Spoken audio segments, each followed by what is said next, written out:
Electric vehicle technologies are also seeing remarkable breakthroughs. Now, clearly, we have still small deployments here, but in the United States, in the first half of 2013, there were more than 50,000 plug-in electric vehicles sold, again, more than twice as the previous year. So this year, we will probably top 100,000 vehicles, and this rate of increase is actually higher than the comparable rate of increase for hybrid vehicles that we saw, say, 15 years ago. And of course here, Toyota, for example, has been a real pioneer in hybrid vehicles. So we are seeing a very interesting mix of new vehicle technologies that include high efficiency and electrification at the same time. In the United States, I should add, in fact, that we have, again, I always talk in terms of three, apparently. We have a three-pronged strategy for reducing oil use for purposes of both security and climate. So one is dramatically increased efficiency, and there the President put forward efficiency standards that, roughly speaking, double the previous existing requirements by 2025, and we are already seeing the benefits of that policy in terms of efficiency. The second direction for reduced oil dependence is alternative fuels, and we are developing and again having substantial cost reduction for next generation biofuels. And of course, there's a lot of interest right now because of our abundance of natural gas to looking at natural gas as a major transportation fuel. And third, what I already discussed, electrification. So again, we see a multi-pronged approach that is addressing security and environmental concerns at the same time. On efficiency, again, we have a technology story, LED lighting.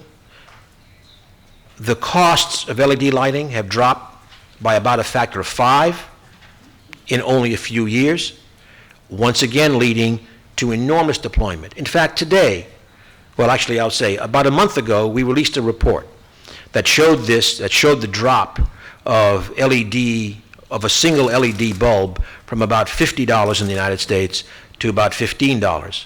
Well, we can't keep up with the progress.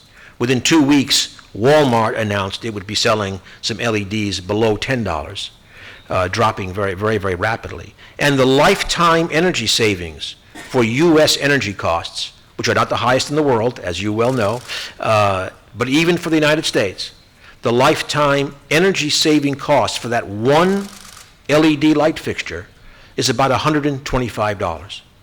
It's a pretty good deal for the lifetime costs. Another area of efficiency is in the Climate Action Plan. We pledge to dramatically accelerate the pace at which the Department of Energy issues rules, increasing the efficiency standards of appliances and electronics. And in fact, we have done so. And as we look through 2030, we anticipate that the standards for appliances and electronics issued during President Obama's first and second terms will cut almost 2 billion tons of carbon pollution and save enough electricity to power more than 85 million homes for 2 years.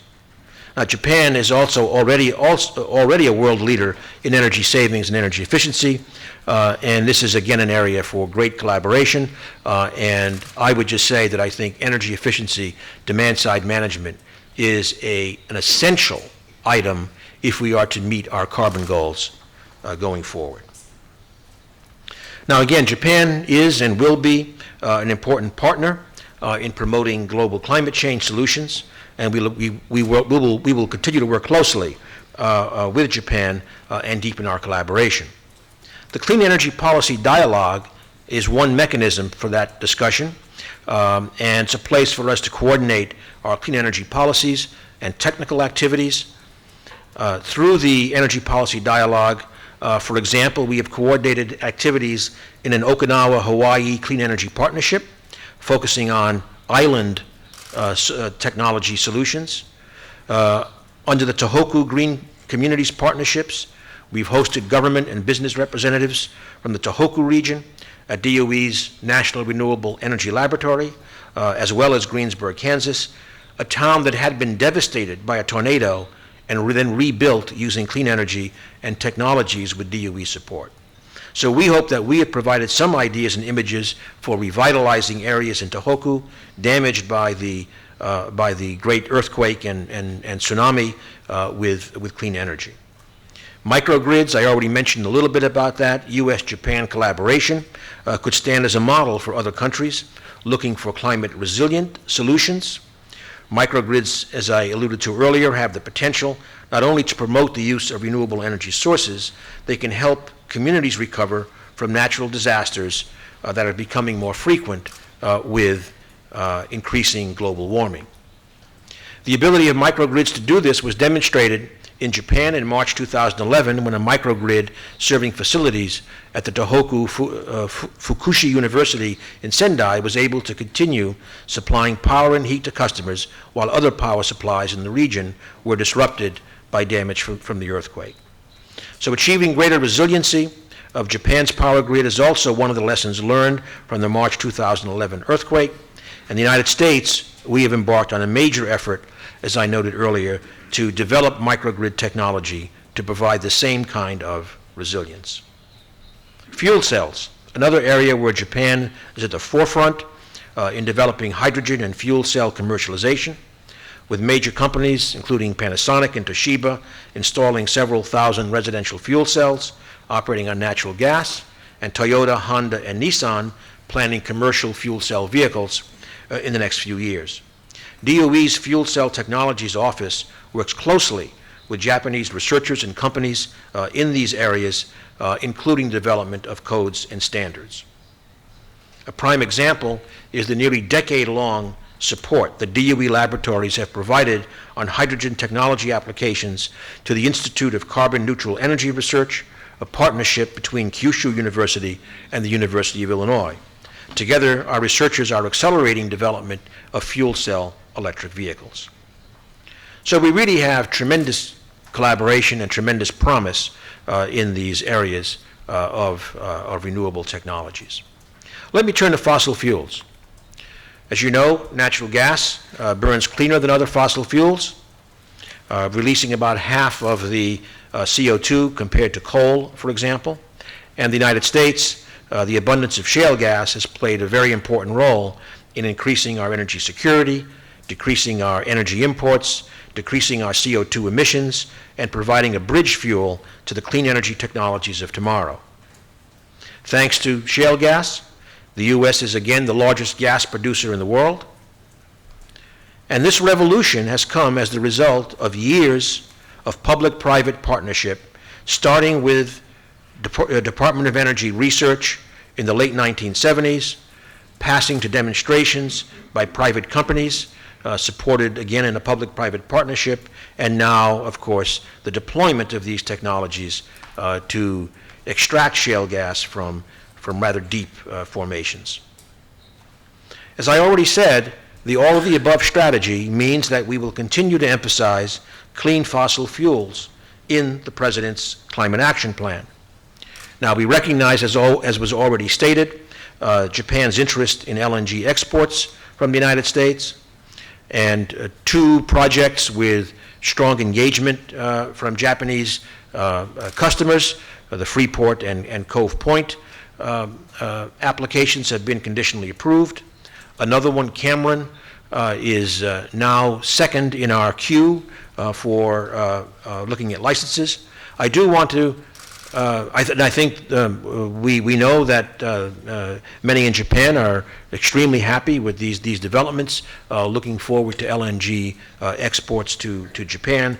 I do just want to provide a little caution in terms of time frame in that We provide the initial approval.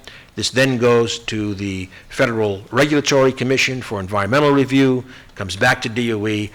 We are working as fast as we can, but there are several steps, but hopefully LNG exports will flow to Japan within a few years. Another very important area is carbon capture, which I already alluded to, and Japan is also demonstrating the capability to capture carbon from thermal power generation and to sequester it below the seabed. This effort, funded by METI and implemented by the Carbon Dioxide Capture and Sequestration Corporation, is working on 2 projects to store carbon below the seabed off the coast of Hokkaido. Another example of common interest where collaborations are possible, because we are also very interested in looking now at these offshore, under seabed opportunities for sequestration. And in fact, next week, we will host in Washington, D.C., at a ministerial level, the Carbon Sequestration Leadership Forum, and this is certainly one of the areas that we will want to explore. Japan is also a leader in methane hydrates research, again an area of common interest and collaboration. In the spring of this year, Japan succeeded in extracting gas from a methane hydrate deposit in the Pacific Ocean, offshore, in a first-of-a-kind operation. And we've also worked together in 2012 in a test on Alaska's North Slope. Japan has partnered with the Department of Energy and Industry on methane hydrates research in the Gulf of Mexico for over a decade. Our continued collaboration is vital here. Methane hydrates represent research challenges, but a very important resource potential. In my former life at MIT, when we wrote on natural gas, we noted that methane hydrates could be the next big revolution following shale gas, although it will take some time, certainly, to make this a commercially viable activity. Let us now turn to nuclear energy, another part of the all of the above strategy. President Obama, again, has made clear that secure nuclear power is part of our low-carbon energy future. Today, it accounts for about 60% of electricity from low-carbon sources in the United States. And while we had seen stagnation in new reactor construction in the U.S. for many years, there are currently 5 nuclear reactors under construction, including the first reactors to be licensed in the United States with new passively safe features, so-called Generation 3 technologies. And once again, I would note, Department of Energy has been strongly involved, as we have roughly an $8 billion loan guarantee offered to help with the construction of some of these new plants. Of course, Japan has been a world leader as well in the development of nuclear energy and nuclear energy for peaceful purposes, and our nuclear industries are, as is well known, closely connected. Nevertheless, of course, we also understand and respect the complicated context of the nuclear energy discussion in Japan following the Fukushima accident, and are prepared and willing, of course, to engage in all discussions as we resolve this going forward. In the days and months after the tragedy, the American people, I think, stood firmly with the people of Japan. As President Obama said at that time, and I quote, "The Japanese people are not alone in this time of great trial and sorrow.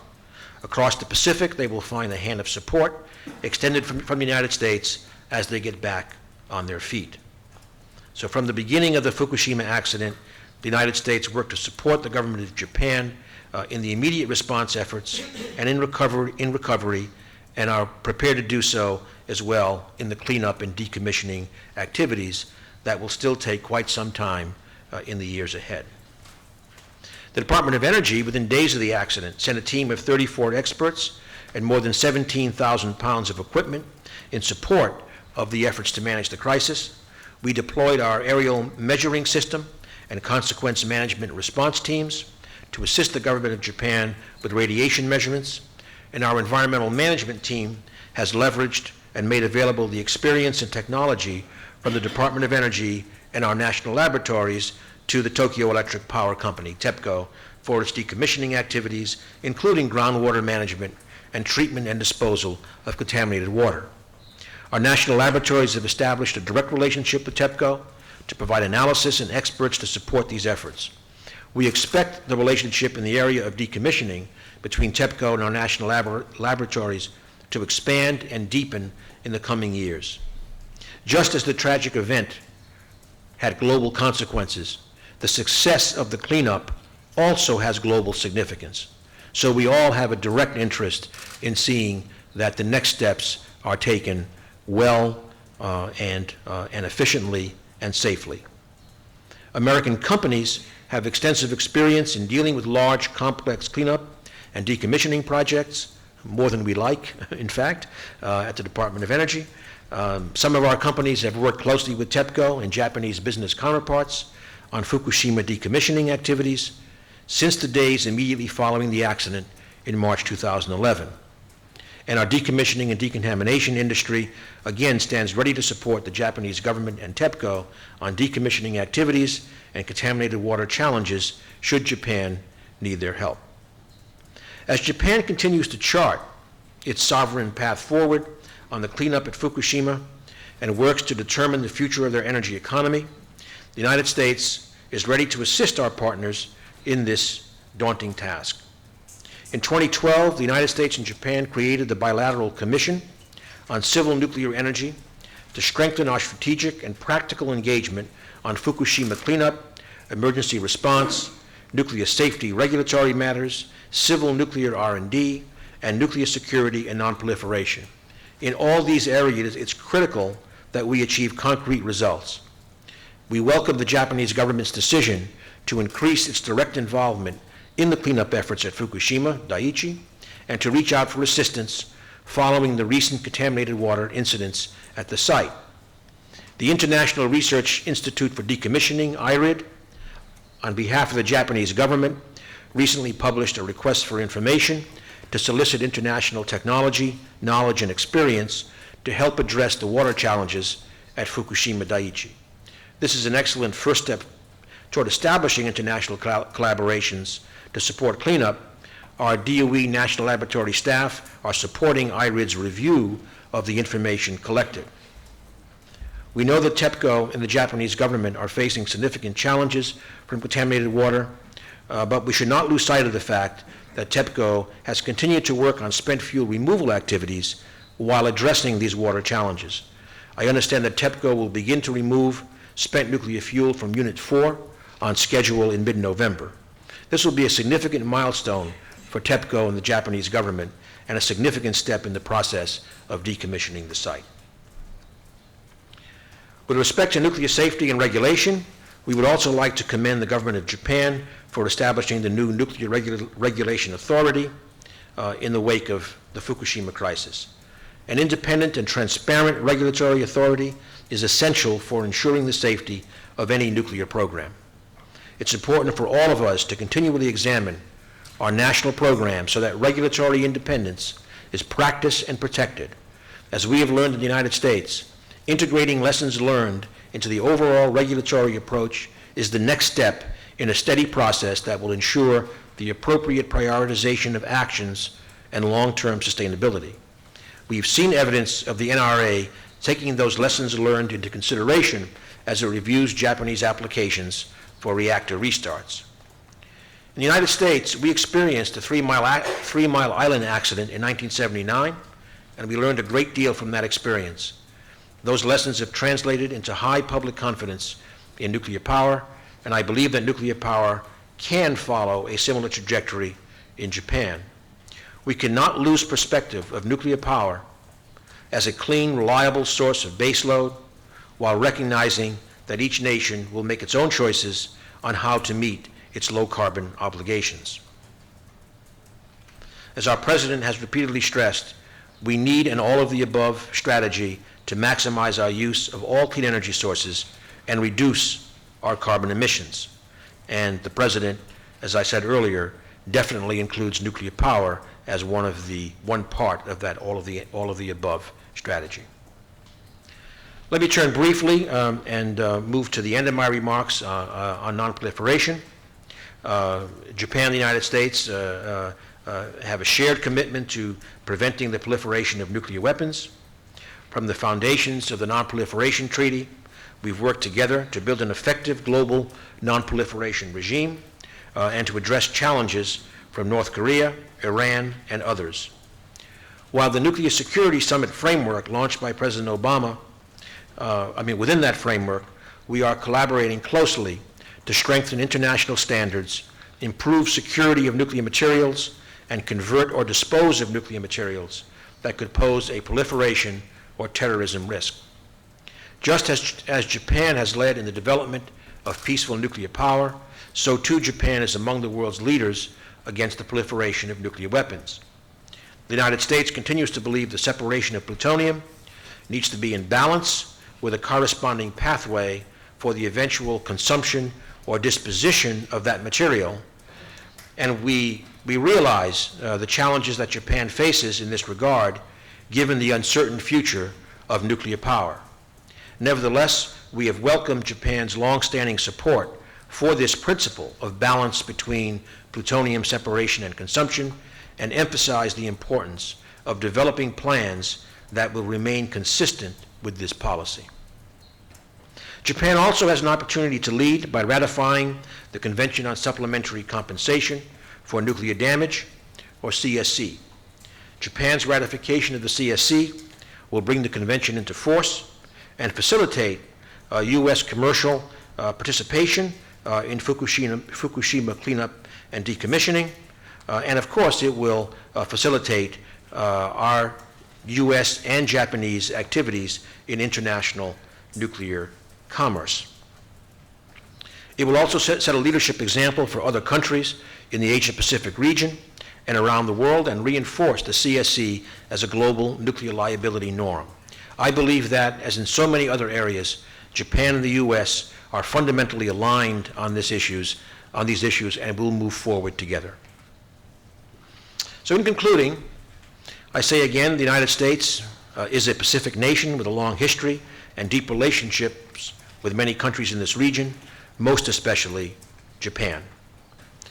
The U.S.-Japan partnership continues to grow and flourish to the benefit of both of our peoples. As partners, we can build on our strong relationship and shared interests in energy, environment, and security to create a better future for both countries. And we can always achieve more together than we can alone. We will find the best path forward through cooperation and dialogue, build on our strong relationship and shared interests in a diversity of energy technologies, as well as environment, safety, and security to create a low-carbon energy future. And together, we will seek to prevent the devastating effects of climate change. Our task is not simple, but it could not be more pressing and important. So thank you, and I'll be happy to hear your comments and respond to your questions.